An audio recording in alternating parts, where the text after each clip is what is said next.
दोस्तों, सोचो, एक ऐसी दुनिया जिसमें आरडीजे एक नहीं बल्कि दो अलग अलग रोल्स में वापस आए। एक तरफ डॉक्टर डूम का मास्क पहने एक डेंजरस विलेन और दूसरी तरफ Tony Stark. Sounds crazy, but hold on, क्योंकि आज हम कुछ धमाकेदार हिंट्स अनकवर करने वाले हैं जो शायद ये कंफर्म कर सकें कि आरडीजे आयरन मैन के रूप में भी अवेंजर्स डूम्सडे में वापस आ सकते हैं। सबसे पहले बात करते हैं डॉक्टर ड्यूम के रोल की, जो लगभग कंफर्म है। रूमर्स और लीक्स ने ऑलरेडी कंफर्म किया है कि आरडीजे को मार्वल वापस ला रहा है, और वो भी एक विलन के रूप में। मतलब हम एक ऐसे डूम को देख सकते हैं जो एकदम डार्क, इंटेलिजेंट और अनबीटेबल होगा। एक ऐसा डूम जो शायद मल्टीवर्स को कंट्रोल कर सके।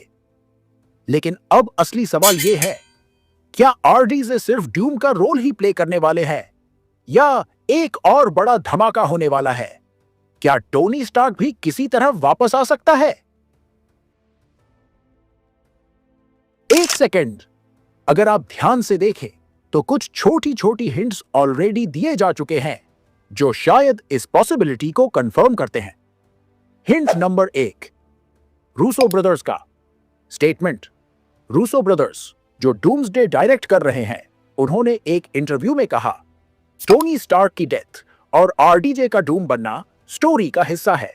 भाई, यह साफ हिंट है कि टोनी स्टार्क की लेगेसी डूम्सडे में वापस आएगी, शायद मल्टीवर्स से एक नया टोनी स्टार्क लाकर। हिंट नंबर 2, मार्वल के एग्जीक्यूटिव्स का नो कमेंट्स। जब आरडीजे के वापस आने की बात पूछी गई तो मार्वल एग्जीक्यूटिव्स ने सीधा ना नहीं बोला, सिर्फ देखते हैं जैसा आंसर दिया। ऐसे आंसर्स तभी दिए जाते हैं जब कुछ बड़ा प्लान हो रहा हो। Hint number 3, Avengers secret Wars connection. Comics में टोनी स्टार्क अल्टरनेट रियलिटीज से वापस आया था, तो क्या मार्वल यही करने वाला है? Multiverse saga already crazy level पर है, और अगर डूम ही एक ऐसी रियलिटी से टोनी स्टार्क को ट्रैप करके लाए तो? मतलब एक ही मूवी में एक तरफ आरडीजे एज डॉक्टर डूम और दूसरी तरफ आरडीजे एज आयरन मैन। यह होता एक्चुअल मल्टीवर्सल मैडनेस। बस एक कंफर्मेशन की देरी है, और अगर यह सच हुआ तो भाई साहब, मार्वल हिस्ट्री का सबसे बड़ा कमबैक होने वाला है। तो दोस्तों, क्या आपको भी लगता है कि आरडीजे डबल रोल में वापस आ सकते हैं? कमेंट सेक्शन में बताओ और इस थ्योरी को स्प्रेड कर दो, क्योंकि अगर यह सच निकला तो यह मार्वल का सबसे बड़ा ट्विस्ट होगा।